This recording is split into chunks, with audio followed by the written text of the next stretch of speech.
சென்னை பெரம்பூரில் உள்ள மாநகராட்சி பள்ளியில் வைக்கப்பட்டுள்ள பகுஜன் சமாஜ் கட்சியின் மாநில தலைவர் ஆம்ஸ்ட்ராங்கின் உடலுக்கு பொதுமக்கள் இறுதி அஞ்சலி செலுத்தி வருகின்றனர். கூடுதல் தகவல்களை அங்கிருக்கும் செய்தியாளர் பாலவெற்றிவேலிடம் கேட்கலாம். பாலவெற்றிவேல், தற்போது அங்கு பொதுமக்கள் அஞ்சலி செலுத்துவதற்காக எந்த மாதிரியான ஏற்பாடுகளும் செய்யப்பட்டுள்ளன? காவல்துறை பாதுகாப்பு எந்த அளவில் இருக்கிறது?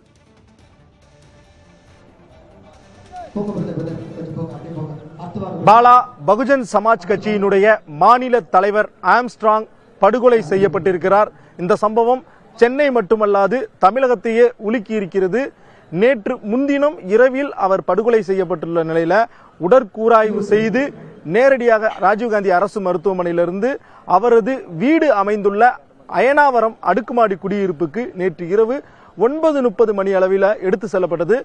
அங்கு 5 முதல் 6 மணி நேரம் வைக்கப்பட்டிருந்த நிலையில அவருடைய உறவினர்கள், நெருங்கிய நண்பர்கள் அஞ்சலி செலுத்தினாங்க. இந்நிலையில இன்று காலை 5 மணி அளவுல பெரம்பூரில் உள்ள பந்தர் கார்டன் மாநகராட்சி பள்ளியில அவரது பூத உடல் வைக்கப்பட்டிருக்கிறது. ஒளிப்பதிவாளர் சுரேந்தருடைய அந்த காட்சிகளை நம்மளால பார்க்க முடியுதும். பந்தர் கார்டன் பள்ளி மைதானத்தினுடைய மொத்த பகுதியுமே ஆம்ஸ்ட்ராங்கினுடைய இறுதி அஞ்சலி, அதாவது பொதுமக்கள் அஞ்சலி செலுத்துவதற்கான ஏற்பாடுகள் இங்கு செய்யப்பட்டிருக்கிறது. 100க்கும் மேற்பட்ட காவலர்கள் இங்க குவிக்கப்பட்டிருக்காங்க. எங்க பார்த்தாலும் காவி நிறத்துல காவலர்கள் தான் காக்கி நிறத்துல இருக்கிறாங்க. அந்த அளவிற்கு பாதுகாப்பு இந்த பகுதியில் பலப்படுத்தப்பட்டிருக்கிறது. பகுஜன் சமாஜ் கட்சியை சேர்ந்த தொண்டர்கள் மட்டுமல்லாது பெரம்பூர் பகுதியை சேர்ந்த இளைஞர்கள், பொதுமக்கள் பலரும் இரவிலிருந்தே வருகை தந்திருந்தார்கள். சற்று நேரத்திற்கு முன்புதான் இந்த மேடை பகுதி ஆம்ஸ்ட்ராங்கினுடைய உடல் வைக்கப்பட்டிருந்த நிலையில் அந்த பொதுமக்கள் அஞ்சலிக்காக தற்போது மக்கள் அனுமதிக்கப்படுகிறார்கள். ஆம்ஸ்ட்ராங்கினோடு நெருங்கி பழகிய நண்பர்கள், உறவினர்கள் மட்டுமே அருகில் இருக்கிறார்கள்.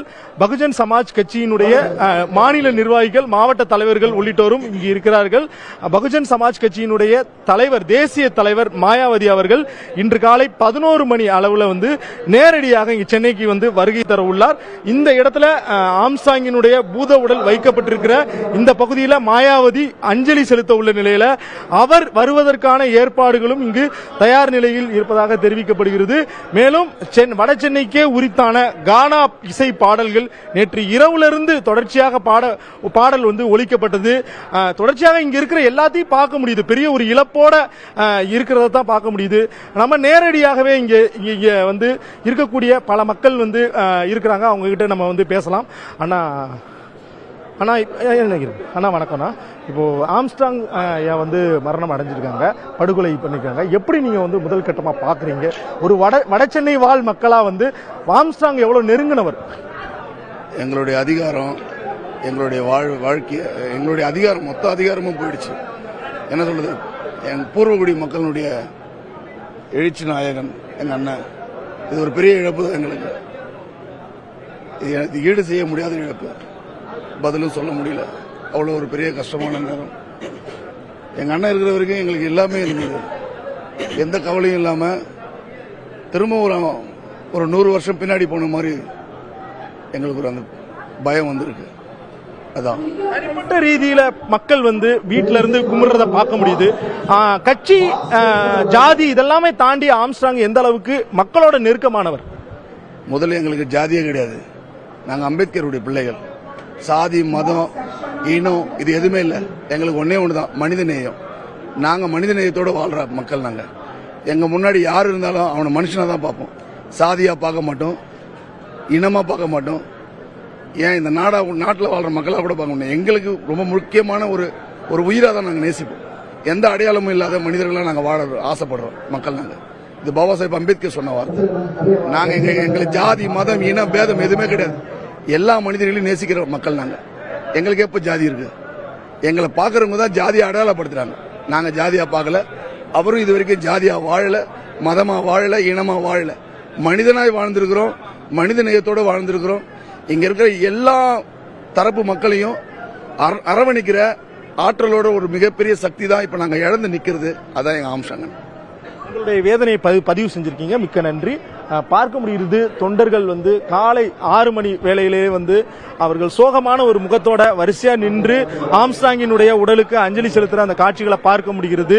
வடசென்னை மக்களுக்கே உரித்தான கானா பாடல்களும் நேற்றிலிருந்து ஆம்ஸ்ட்ராங்கை பற்றியினுடைய புகழ் இசை அஞ்சலியாக நேற்று முழுவதும் ஒலிக்கப்பட்டு இருந்தது. இந்நிலையில தற்போது பொதுமக்கள் வந்து அஞ்சலி செலுத்தப்படுகிறார்கள். ஆம்ஸ்ட்ராங்கை பொறுத்தவரை அவர் புத்த மதத்தை தழுவினார். அம்பேத்கரினுடைய நவாயன புத்த மதத்தினுடைய கோட்பாட்டின்படி அவர் வாழ்ந்த காரணத்தினால் அவருடைய இறுதி சடங்கு அஞ்சலியும் புத்த மதத்தினுடைய கோட்பாட்டின்படி நடைபெறும் என தெரிவிக்கப்படுகிறது.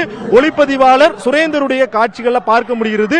ஆம்ஸ்ட்ராங்கினுடைய மனைவி மற்றும் உறவினர்கள் நேரடியாக அவர்கள் கண்ணீர் மல்க அழுது கொண்டு இந்த இடத்துல இருக்கக்கூடிய அந்த காட்சிகளை நம்மளால பார்க்க முடிகிறது. ஆம்ஸ்ட்ராங்கினுடைய மனைவி மற்றும் உறவினர்கள் மாறி மாறி அவர்களுக்கு வந்து ஆறுதல் தெரிவிக்கக்கூடிய அந்த காட்சிகளையும் நம்மளால வந்து பார்க்க முடிகிறது. ஒரு சோகமயமான ஒரு நிலையில தான் ஒட்டுமொத்தமாக இந்த பகுதிகளே இருக்கிறது. இவங்க எல்லாமே வந்து ஆம்ஸ்ட்ராங் கூட இருந்தவர்கள். படுகொலை செய்யப்பட்ட போது அவர் கூட இருந்து வெட்டு வாங்கியவர்கள். அவர்களுடைய காட்சிகளை தான் பார்த்து கொண்டிருக்கிறோம். நேற்று முன்தினம் ஆம்ஸ்ட்ராங் உயிரோடு இருந்தார், ஆனால் இப்போது இல்லை என்பதை எங்களால் ஏற்றுக்கொள்ள முடியவில்லை என கூறுகிறார்கள். புத்த விகாரம் ஒன்றை வந்து பெரம்பூர் பகுதியில் அவர் வந்து கெட்டியிருக்கிறாரு. அங்க வந்து இறுதி சடங்கு நடைபெறும் என தெரிவிக்கப்படுகிறது. இத்தகைய ஒரு சூழல்ல ஒட்டுமொத்தமாக பெரம்பூர் பகுதியே ஆயிரக்கணக்கான காவலர்களுடைய கட்டுப்பாட்டில் வந்திருக்குது. அடுத்து ஒரு 8 முதல் 10 மணி நேரம் பொதுமக்கள், முக்கிய அரசியல் கட்சி தலைவர்கள், சமூக தலைவர்கள் வந்து அஞ்சலி செலுத்துவதற்கான ஏற்பாடுகள் இங்கு செய்யப்பட்டிருக்கிறது. முக்கியமாக ஆம்ஸ்ட்ராங்கினுடைய உடல் எங்கு நல்லடக்கம் செய்யப்படும் அப்படிங்கிற ஒரு கேள்வி எழுந்திருக்குது. இன்று காலை 8:30 மணி அளவுல நீதிபதி தலைமையிலான வழக்கு விசாரணை நடைபெறுகிறது. அதன் பின்னர் பகுஜன் சமாஜ் கட்சி அலுவலகத்தில் அவருடைய உடல் நல்லடக்கம் செய்யப்படுமா என்கின்ற தகவல்களும் விவரங்களும் தெரிய வரும். பாலா, நிச்சயமாக பால வெற்றிவேல் படுகொலை செய்யப்பட்ட ஆம்ஸ்ட்ராங் உடலுக்கு அவரது ஆதரவாளர்களும் உறவினர்களும் கண்ணீர் மல்க அஞ்சலி செலுத்தி வரும் காட்சிகளை பார்த்தோம். கூடுதல் விவரங்களை வழங்கியதற்கு நன்றி பால வெற்றிவேல்.